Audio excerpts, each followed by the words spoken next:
जहां आम इंसान के रहने की सीमाएं खत्म हो जाती हैं।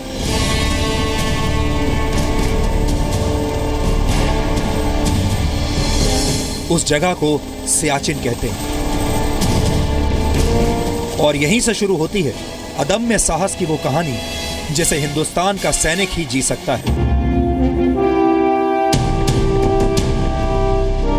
सैनिकों को दूसरी जगहों से लाकर जब सियाचिन पर तैनात किया जाता है तो उससे पहले उन्हें इतने ठंडे मौसम के अनुरूप खुद को ढालने के लिए तैयार किया जाता है और यहां पहुंचने के लिए हमें भी कई खास तैयारियां करनी पड़ी क्योंकि ये शारीरिक रूप से बहुत मुश्किल जगह है। अब हम सियाचिन के बेस कैंप में हैं। सियाचिन जिसे दुनिया का सबसे ऊंचा बैटल ग्राउंड यानी वर्ल्ड्स हाईएस्ट बैटल ग्राउंड कहा जाता है। सियाचिन में ज़्यादा लोग नहीं आ पाते।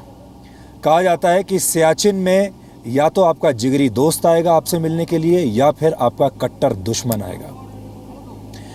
हालात यहाँ पर बहुत मुश्किल हैं। जिंदा रहना अपने आप में एक चुनौती है और यहाँ आने के लिए हमने भी काफ़ी तैयारी की। मैंने खुद एक फ़िटनेस रिजीम को यहाँ पर फॉलो किया क्योंकि यहाँ ऑक्सीजन की बहुत कमी है, सांस लेने में भी यहाँ पर दिक्कत होती है। छोटे से छोटा सामान भी यानी आप ये समझिए कि सुई भी यहाँ हेलीकॉप्टर से लाई जाती है।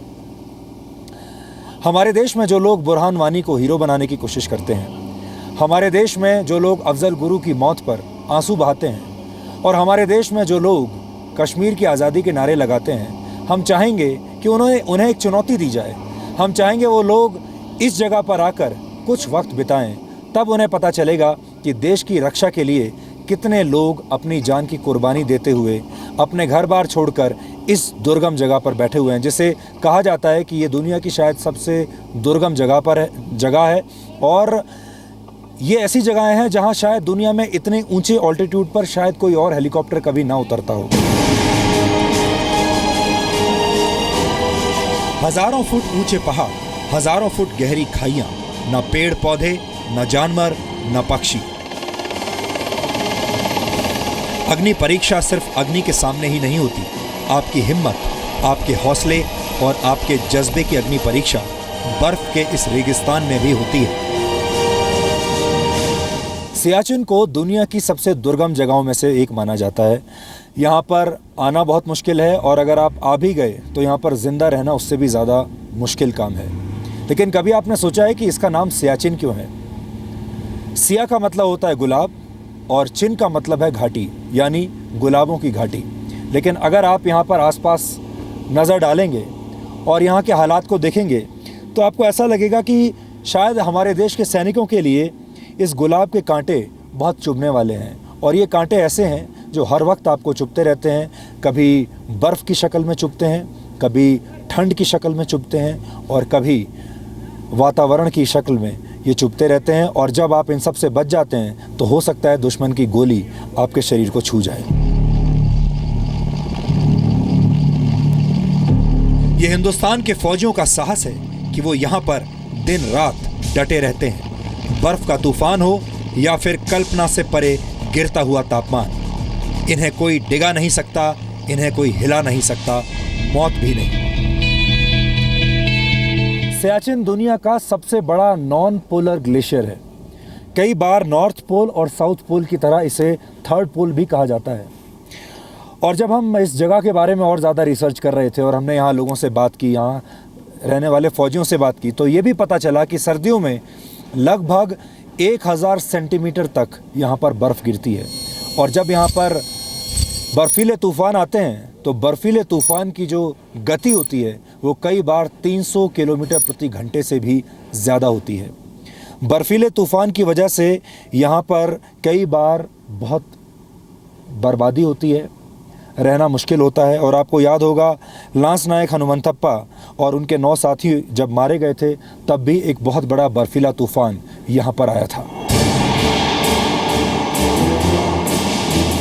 24 घंटे हड्डियों को गला देने वाली ठंड से मुकाबला करते हुए भारत के जाबाज सैनिक यहाँ 365 दिन डटे रहते हैं। बर्फ के तूफान में यहाँ कब, कौन और कैसे दफन हो जाए ये कोई नहीं जानता, लेकिन तमाम खतरों के बीच देशभक्ति का जज्बा ही यहाँ रहने वाले सैनिकों को सीमा पर डटे रहने की हिम्मत देता है, हौसला देता है। कभी आपने सोचा है कि सियाचिन में तैनात हमारे सैनिकों की जान का सबसे बड़ा दुश्मन कौन है? ये दुश्मन पड़ोसी देश की या दुश्मन देश की फौज नहीं है, ये दुश्मन आतंकवादी भी नहीं है, बल्कि यहाँ पर सबसे बड़ा दुश्मन है बेरहम मौसम। और यहाँ का बेरहम मौसम ऐसा है, वो किसी देश के इंसानों के बीच कोई फ़र्क नहीं करता। उसके लिए इंसान चाहे पाकिस्तान का हो, हिंदुस्तान का हो या चीन का हो, बराबर है। और इसीलिए कहा जाता है कि यहाँ पर जो सबसे बड़ी चुनौती है वो है कि इस बेरहम मौसम के बीच में ज़िंदा कैसे रहा जाए। सियाचिन में सर्दियों के दौरान तापमान -50 डिग्री सेल्सियस तक पहुँच जाता है। और इस जो ग्लेशियर है यहाँ का, इसी ग्लेशियर के पिघलने से लद्दाख की नुब्रा नदी को पानी मिलता है। बेस कैंप जो है, जहाँ पर इस वक्त हम खड़े हुए हैं, बेस कैंप से जो सबसे दूर जो चौकी है उसको कहते हैं इंदिरा कॉलोनी। और कहा जाता है कि जब इंदिरा कॉलोनी तक हमारे जवान जाते हैं तैनाती के लिए, तो वहाँ तक पहुँचने में ही 20 से 22 दिन लग जाते हैं। ये जवान एक लाइन में चलते हैं। उस लाइन में चलते हुए ये एक रस्सी के साथ बंधे होते हैं, क्योंकि जब ये लोग वहाँ तक चलते हैं, बर्फ़ इतनी ज़्यादा होती है और वो बर्फ़ ऐसी होती है कि वो बर्फ़ किसी भी वक्त नीचे धंस सकती है। यानी उनमें से, उन सैनिकों में से कोई भी व्यक्ति चलते वक्त कभी भी बर्फ़ के नीचे दब सकता है, धंस सकता है, गिर सकता है।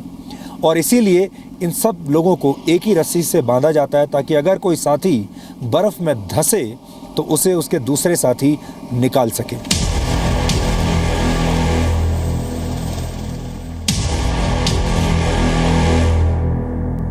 कहा जाता है कि सियाचिन में भारतीय फौज का सबसे बड़ा दुश्मन यहां का मौसम है। यहां जिंदगी हर पल किसी बड़ी जंग से कम नहीं है। जहां तक नजर दौड़ाएंगे वहां बर्फ ही बर्फ नजर आती है। तापमान -50 डिग्री से भी नीचे चला जाता है। ये वो तापमान है जहां इंसान का जिस्म इतना ठंडा हो जाता है कि उसकी मौत भी हो सकती है। इतनी ठंड कि याददाश्त चली जाए और इंसान खाना पीना छोड़ दे, लेकिन फिर भी हमारे जवान यहाँ पर डटे रहते हैं। अभी तो हम सियाचिन के बेस कैंप में हैं और यहाँ पर इतनी बर्फ़ नहीं है, लेकिन जब आप ग्लेशियर पर जाएंगे, यानी यहाँ से और ऊपर जाएंगे, तो बर्फ़ इतनी ज़्यादा होती है कि अगर ठीक से सूरज निकला हुआ हो और सूरज की किरणें बर्फ़ पर पड़कर आपकी आँखों में आ जाएं, तो आपकी आँखों की रोशनी भी जा सकती है। इसके अलावा जब हवाएं तेज़ चलती हैं, इतनी तेज़ और सर्द हवाएं होती हैं कि अगर कोई सैनिक रात में बाहर निकल आए तो हवा में उड़ रहे बर्फ़ के अंश आपके चेहरे पर ऐसे चुभते हैं जैसे हज़ारों सुइयां आपके त्वचा में चुभ गई हों, गड़ गई हों। यहाँ पर नहाने के बारे में आप सोच भी नहीं सकते। यहाँ पर सैनिकों को शेव भी बहुत मुश्किल से करने को मिलती है, क्योंकि त्वचा इतनी नाजुक हो जाती है कि उसके कटने का ख़तरा कई गुना बढ़ जाता है। और अगर एक बार आपकी स्किन, आपकी त्वचा यहाँ पर कट जाए तो उसको ठीक होने में भी बहुत वक्त लगता है। जैसा हम आपको बार बार बता रहे हैं, दुनिया का सबसे ऊंचा युद्ध क्षेत्र है सियाचिन और 20,000 फीट की यहाँ पर ऊंचाई है। 1984 से लेकर अब तक सियाचिन में, यानी इस इलाके में 900 सैनिक शहीद हो चुके हैं और इनमें से ज़्यादातर सैनिक जो शहीद हुए हैं वो मौसम की वजह से शहीद हुए हैं। जो हम आपको बता रहे हैं किस तरह का मौसम यहाँ पर है, ज़्यादातर सैनिकों की जो मौत हुई है, जान गई है, वो इस ख़राब मौसम की वजह से गई है। तो भी यहाँ पर हर सैनिक जो यहाँ पर तैनाती के लिए आता है उसको गर्व होता है कि उसने सियाचिन में तैनात रहकर इस देश की सेवा की है। यहाँ के जितने सैनिकों से हमने बात की, वो तमाम सैनिक ये कहते हैं कि उनके लिए सियाचिन की पोस्टिंग लेना एक बहुत गर्व की बात है। वो चाहते हैं कि वो अपने जीवन काल में एक ना एक बार इस जगह पर पोस्टिंग ज़रूर लें और यहाँ पर रहकर वो देश की रक्षा कर सकें। जीवन वहाँ पे थोड़ा मुश्किल है, क्योंकि हम टेंट में रहते हैं। चारों तरफ बर्फ़ है, ऊपर आसमान और नीचे बर्फ़, ज़मीन का नामो निशान नहीं वहाँ पे। लेकिन फिर भी हम वहाँ पे रहते हैं क्योंकि हमें पोस्ट पे रहना है। रहने में थोड़ी तकलीफ़ है क्योंकि हम टेंट में ही रहते हैं। खाने पीने के भी प्रॉब्लम है, जैसे फ्रेश राशन है वहाँ पे नहीं पहुँचता है। जो हमारे पास जो टिंड है, जो आपके पास पैक्ड लंच आते हैं, उस टाइप का है, सब कुछ पैक्ड मिलता है वहाँ पे। जीवन बस ठीक है होता है, लेकिन हम डटे रहते हैं वहाँ पर। तो दिन भी बहुत लंबा होता होगा और रातें भी। जी हाँ, दिन और रातें दोनों लंबी होती हैं, काटना बहुत मुश्किल होता है, लेकिन बस हम आपस में बातें करते हैं, एक दूसरे के प्रॉब्लम शेयर करते हैं और इस तरह से अपने जीवन को काटते हैं।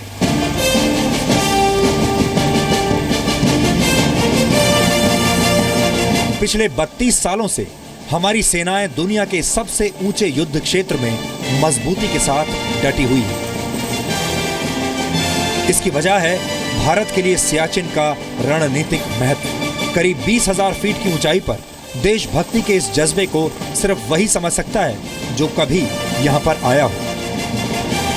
लेकिन दुर्भाग्य यह है कि हमारे देश के बड़े बड़े बुद्धिजीवी, बड़े बड़े पत्रकार और वो तमाम लोग जो देश के बारे में, यहाँ की रक्षा व्यवस्था के बारे में टिप्पणी करते हैं, जीवन में एक बार सियाचिन तो क्या उसके आसपास भी कभी पहुंचे नहीं। जो जवान यहाँ पर शहीद होते हैं वो आतंकवादियों की गोलियों से नहीं होते, वो दुश्मन फौज की गोलियों से नहीं होते, बल्कि यहाँ के मौसम की वजह से यहाँ के जवानों की जान चली जाती है। और उसकी सबसे बड़ी जो मुख्य वजह है वो होती है हिमस्खलन या ज़्यादा ठंड की वजह से होने वाली बीमारियाँ। कई बार टिश्यू ब्रेक हो जाता है, ऊंचाई पर काम करने की वजह से होने वाली बीमारियां होती हैं और कई बार उसकी वजह से हार्ट फेल भी हो जाता है। ये ऐसे जवान हैं जो लंबे समय तक शून्य से नीचे के तापमान में रहते हैं, जिसकी वजह से इन्हें दिल की बीमारियां भी हो जाती हैं। दिल कमज़ोर हो जाता है क्योंकि ऐसे मौसम में दिल पर ज़्यादा जोर पड़ता है और इससे दिल की बीमारी होने का ख़तरा बढ़ जाता है। एक और यहाँ पर इस ऊंचाई पे में जो मौत का बड़ा कारण है वो है हाई ऑल्टीट्यूड पल्मोनरी एडिमा। इससे व्यक्ति के फेफड़ों में पानी भर जाता है और उसकी वजह से भी बहुत सारे जो हमारे जवान हैं उनकी मौत हो जाती है। कई जवान ऐसे भी हैं जो कि अक्यूट माउंटेन सिकनेस की वजह से बीमार होते हैं और आपने महसूस किया होगा कि पहाड़ों पर जाने के कारण कभी कभी आपके सर में दर्द होता होगा और वह वैसा ही दर्द आपको यहाँ पर भी महसूस होता है।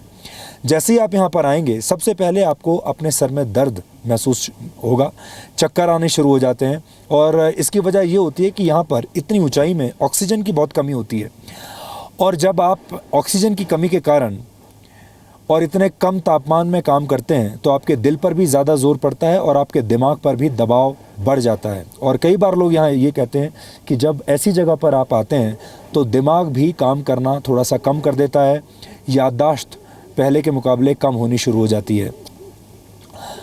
ठंड से एक और ख़तरनाक स्थिति पैदा होती है और वो ये होती है कि ठंड की वजह से जवानों की उंगलियां जम जाती हैं, उन्हें निमोनिया हो जाता है और कई बार इन्फेक्शन होता है। और बहुत बार ऐसा भी होता है कि यहाँ पर तैनात जवानों के जो कई अंग होते हैं वो ठंड की वजह से सड़ जाते हैं। ये सब बातें मैं आपको इसलिए बता रहा हूँ कि हमारे देश में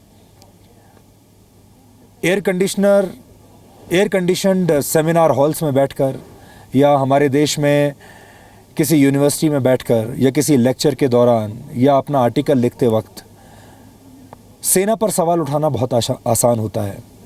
आतंकवादियों के प्रति सिंपैथी क्रिएट करना बहुत आसान होता है, किसी आतंकवादी को हीरो बनाना बहुत आसान होता है।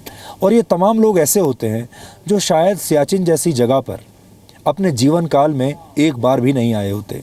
उन्होंने यहाँ मौजूद जवानों की ज़िंदगी को कभी भी करीब से देखा नहीं होता और इसीलिए हम ये सारी बातें उन तमाम लोगों तक आज पहुँचाने की कोशिश कर रहे हैं जो लोग बिना सोचे समझे, बिना स्थितियों को नज़दीक से जाने अपने देश पर ही सवाल उठाने शुरू कर देते हैं, अपनी सेना पर ही सवाल उठाने शुरू कर देते हैं। आज की जो चुनौती है और आज का जो डीएनए टेस्ट है, ये ऐसे लोगों के लिए एक लेसन होना चाहिए। सियाचिन ग्लेशियर पर तैनात सैनिक तो अपनी जांबाजी का परिचय हर बीतते पल के साथ दे ही रहे हैं, लेकिन ये वो टीम है जो इन जाबाजों तक खाना पहुंचाती है। इन मुश्किल हालात में अपने साथियों की फिक्र ही इन्हें काम करने का जज्बा देती है। सियाचिन में अभी तक जो भी कमाल आपने देखा उसके पीछे दो लोग हैं, यानी 2 M है। मैं ये कहूँगा, एक मानव और एक मशीन। मानव आपने देख लिए, हमारे सैनिक, उनका जज्बा देख लिया, उनकी हिम्मत आपने देख ली, लेकिन उसके साथ साथ उन्हें मशीन की भी ज़रूरत पड़ती है।